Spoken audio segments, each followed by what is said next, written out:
anatomical pathology at Monash Health.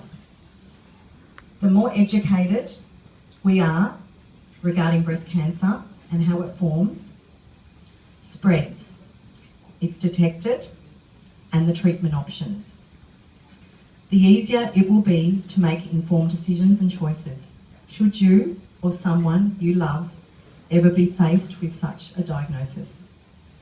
Dr. Brenda's presentation is about awareness and understanding about breast cancer. She's here to educate us. So please welcome Dr. Beena Kumar.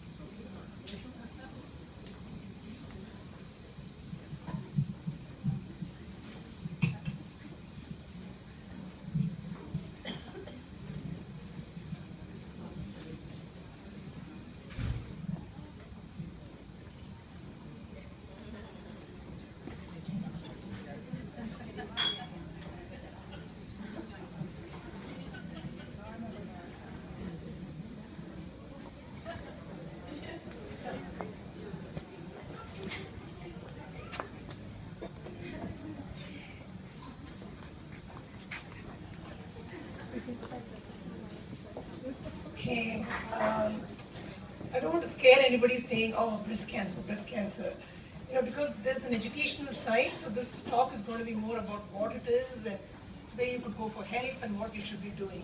So it's an informative session. I wouldn't use the word serious. I don't want to sound serious. So I've been working on breast cancer for the last 15 years, and I'm a pathologist. My role is, when I get a biopsy, I look at it under the microscope and I see whether it is cancer or not cancer, and what kind of drugs that particular cancer will respond to. So what is cancer? It's just a disease of cells. So cells are basic building blocks in our body. So usually what happens is, there is a cell and one cell dies and it is replaced by a cell. But when one cell is replaced by numerous cells, then it forms a mass, and that is what is called tumor. So breast cancer, is it only women who get breast cancer? That's not right. Both men and women get breast cancer.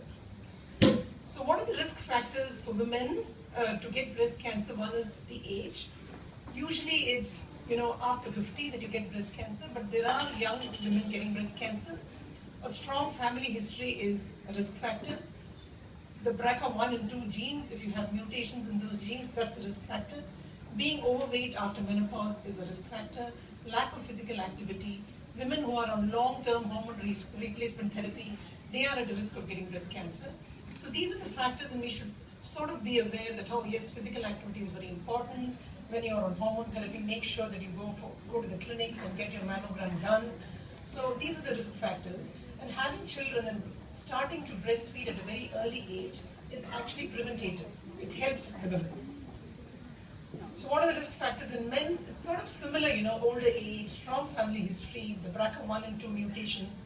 And there is a rare genetic syndrome called Klinefelter syndrome, when the men have 3 chromosomes instead of 2 chromosomes. There are 2 X chromosomes and one Y chromosome. It's not that common, it's just to be aware. So how common is breast cancer in Australia? It's probably one of the most common cancers in Australian women. It's 28% of all cancers diagnosed in women. So you can see the statistics. What is important is, yes, it is common, but it is not difficult to treat. So early diagnosis, and once you catch the disease early, it's easy to treat. So please don't be scared of breast cancer.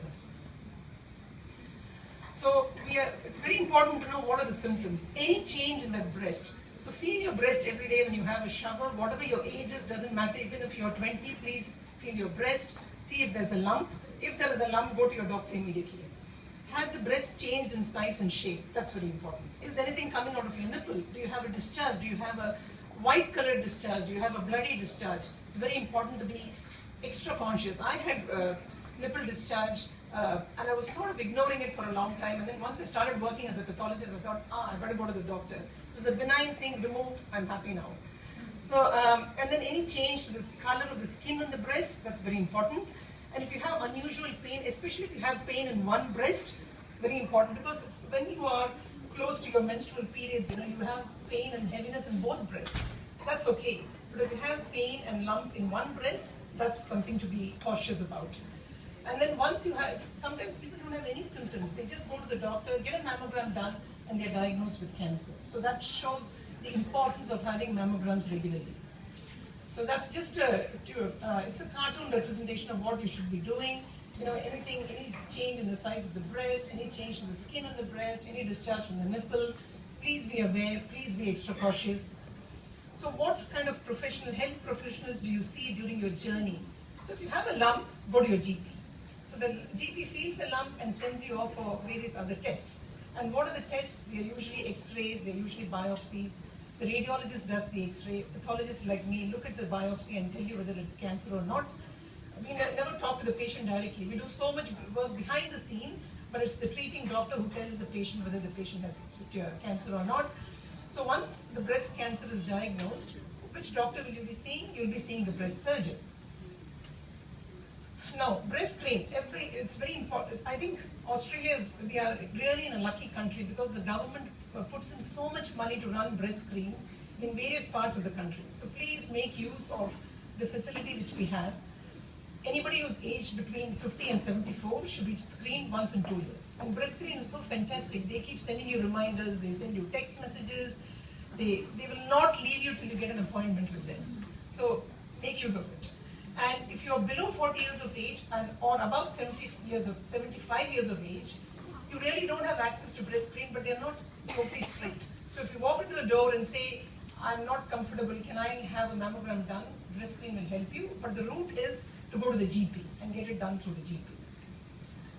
So what is breast screen? What do? They do a mammogram. That's just an X-ray of the breast.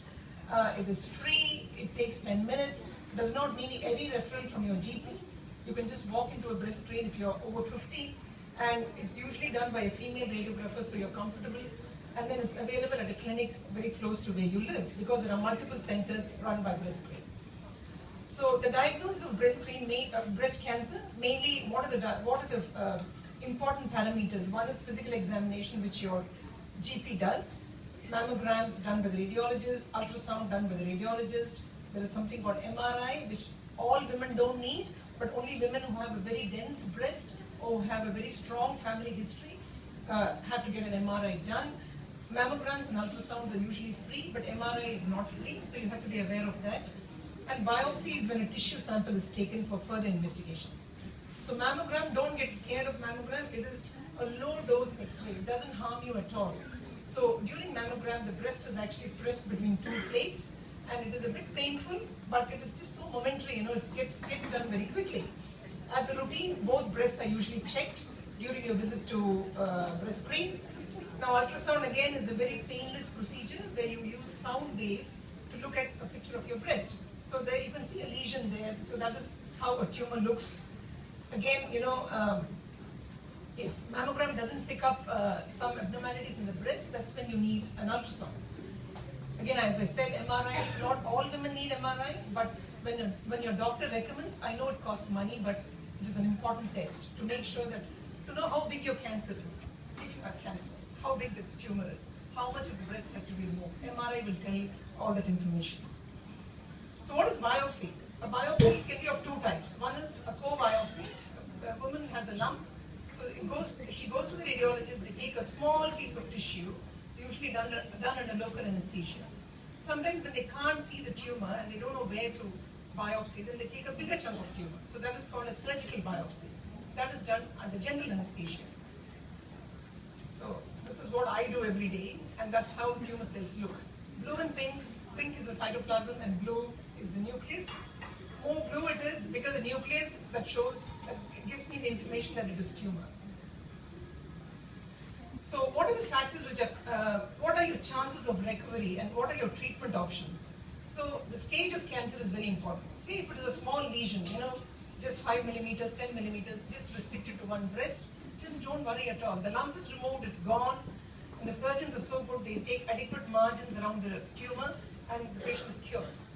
But it also depends upon the type of breast cancer. There are different types. Some of them respond well to agents called tamoxifen, some of them respond to chemotherapy, but that's what the pathologist says, what kind of treatment is needed, how fast the tumor is growing. And it also depends upon your age, your general health, and your menopausal status. So what are the treatment options? Surgery. Never be scared of surgery. It's not necessary to remove the breasts, the whole breast.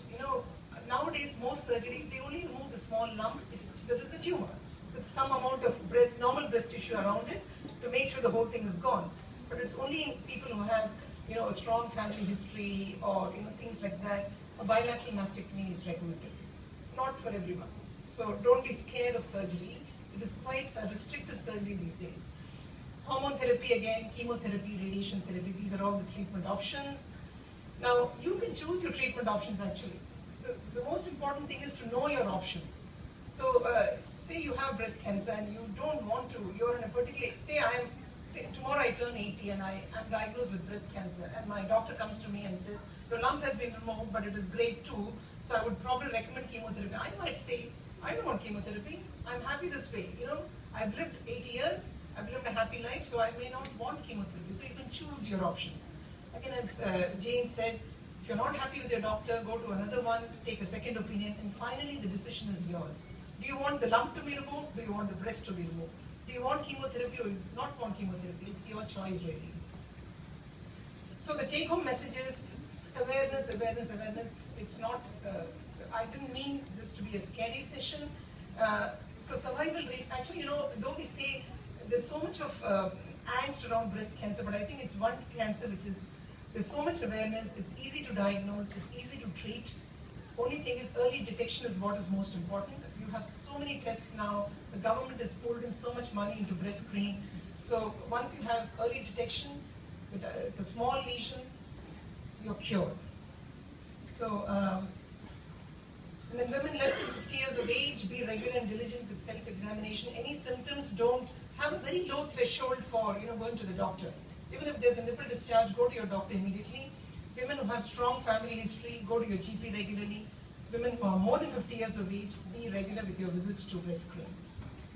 So never give up, be brave, love, live, fight. There is always hope.